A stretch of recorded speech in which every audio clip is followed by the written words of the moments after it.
Hello, this is a video just to show off a very early prototype of something I've been working on um, in the hopes that I can get some feedback and determine if I need to keep going with this or if I should stop now.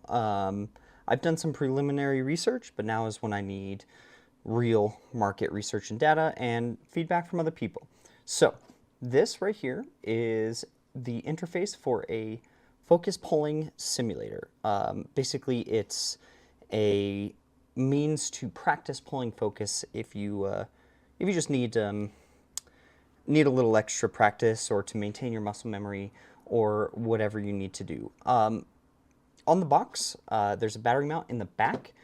This is one of the big things we need research for, is determining whether or not we want to do this battery mount or if we just want to leave it blank, if we want to do a V mount, whatever, whichever mount. So that's in the questionnaire and something we need to determine. We have mounting points on top, we have mounting points on bottom, all to help you rig your own motor. So instead of just making a hand unit that you pull focus with like this, we've made it like this because most people who need to practice typically already have their own hand unit. This is mine right here. And this way you can practice with your hand unit and you can get a feel for how things are with the right unit. You can mark things with your unit, test out features with your unit, all of those things. So it could be a press, it could be a nucleus. I'm using a small rig. I actually quite like this little guy. It's a cheap and good one for me personally. But quarter 20s on top and bottom, really easy to rig on any unit you want. Actually, before we do that, we have a D-tap here for the battery, and then we have a USB out here. This is going to be where we plug it into the computer, which is what this is for right here. So I'm just going to plug it in real quick, just like that. And then I'll put that battery in right there, and we'll rig the motor on.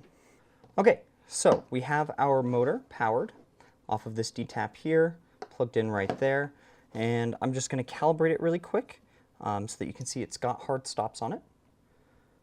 So here we go. It's going to calibrate one direction. It's got a little under 300 degrees of rotation right now. When it comes to final manufacturing, hopefully we'll be able to find a potentiometer that might be able to get a little further, but most potentiometers don't, and it would add too much cost to the product to engineer something that could spin past the potentiometer exactly. So, okay, so as we've seen, it's got hard stops. Everything's rigged up, and now I can control it with my hand unit. So what we're going to do is we are going to go into our game here. So this is the simulator's latest version. That QR code leads to the survey for asking questions about the simulator and what you'd like to see, how much you'd like to pay. And again, that really helps me figure out whether or not I should keep pursuing this project or not. As far as I can tell, there is no project with this kind of, that does this kind of thing.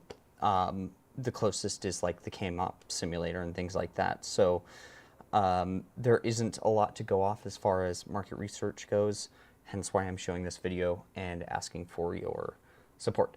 So we have 3 different B-roll spots. I'm not going to go through them all. What I'll do is I'll go through the classroom to start with, and this will just show off the actual game. So it takes a minute to load in to catch up, but once it does, there we are, we're in focus. I just realized I was showing this to someone else the other day, and I like to pull focus backwards. So we're gonna reverse the motor here so that I can, pull focus. But it's, this is basically what it looks like. So right now, obviously I can focus on the background, I can focus on the pencils, I can focus on this book, all of these things. And then if you look to the bottom, there's one significant thing. It says press R to roll in the bottom left. So we're going to do that, and it's going to pick between 3 random paths that I'm going to be more focused on talking to you guys than actually pulling focus here, but I'll try my best. It's going to pick a random 3 different paths to follow that are going to go through the room and just show off different things, and you get to pick what you want to focus on so that you can kind of help out. So right now I'm focusing on the desk. Move back to the chalkboard in the back. And it's just going to move around slowly and look at different things. So this one's pretty easy because it only looks at the front of the classroom. So it's not going to go all the way throughout the room and see all the different things. It picks between the 3 random things. So that's the B-roll.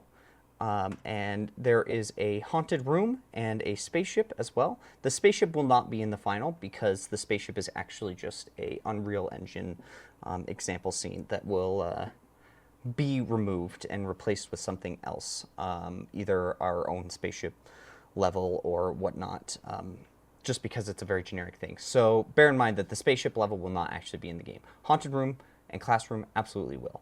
And then beyond that, we have repetitive following. So we have walk and talk, then we have one where he walks to the camera, and then we have fast motion down here.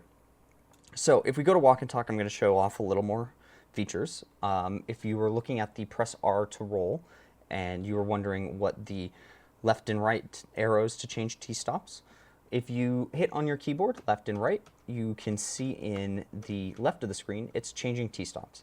So we can go all the way up to F11, all the way, here we go. So we can go all the way to F11, and then we can go all the way down. And you can see he's almost getting into focus, even though I'm not moving the motor at all.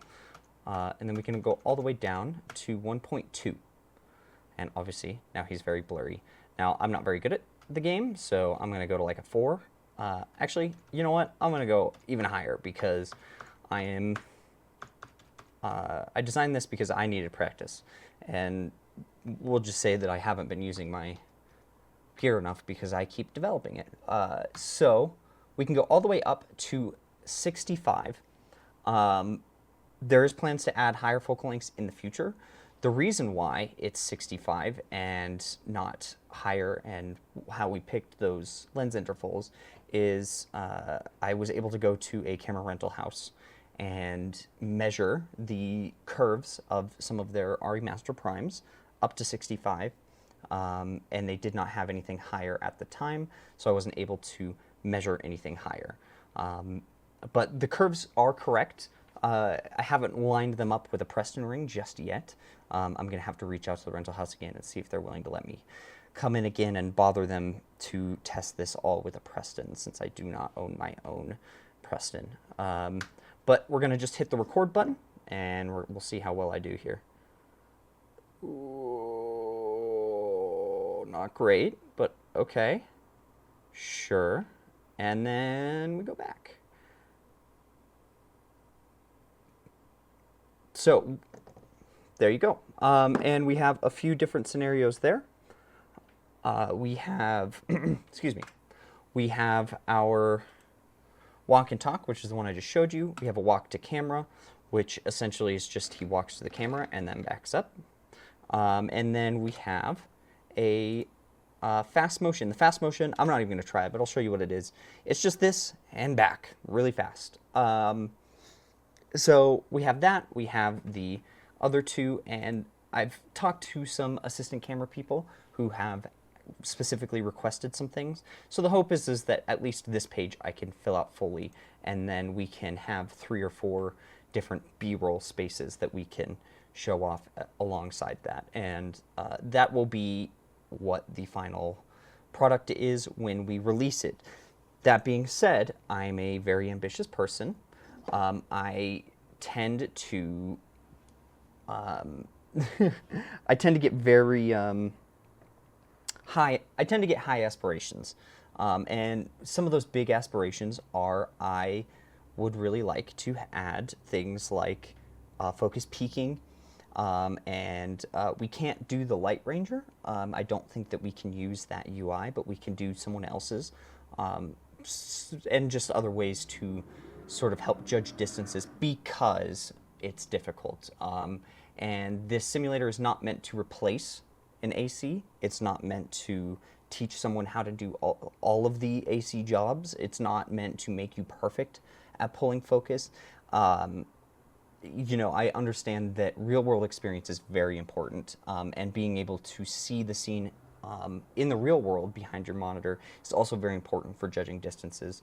And this will not help with that, unfortunately, but it can get you closer, and it can, you know, help you stay, you know, lean and ready for the next time you go on set, so that you, next time there's a strike for 6 months, you're not going back onto set and forgetting how to pull focus. You have something like this that can help you stay fresh, you know, and remember the fun part of the job.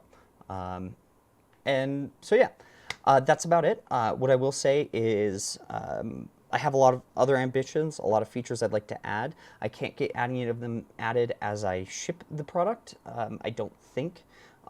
There's a lot of things that are dependent on this survey. The survey is the big thing, but I will say once this is a product and once it's sold, I will absolutely not abandon the game until I feel like it's got enough that everybody can practice effectively. You know, things like level editors and things like that, things that I'm not adept enough at Unreal Engine to do myself. I would like to have, you know, somebody else do. So I need funding for that after it's sold. So once it's selling, a lot of the profits made from it are just going to be reinvested back into the simulator for the game, because I recognize that it's not quite far enough to be perfect, but it is enough to help practice. So if you like the idea of the product and you want to see more of it, please, please, please fill out that survey. It's on that QR code. It's going to be in the description or wherever I've posted this video at, and 100 other places, I'm sure. I just need as many people who are actually interested and really want to see this project come to light. Fill out that survey. I also implore you deeply, deeply, deeply to fill it out as honestly as you can, because if you put in numbers that are too low because you want it to be cheaper, then it becomes a thing of the numbers are too low and I won't be able to make a good profit. It's not going to sell. The project dies there. If you put numbers too high, then once I put it out to the rest of the world, then it's too expensive.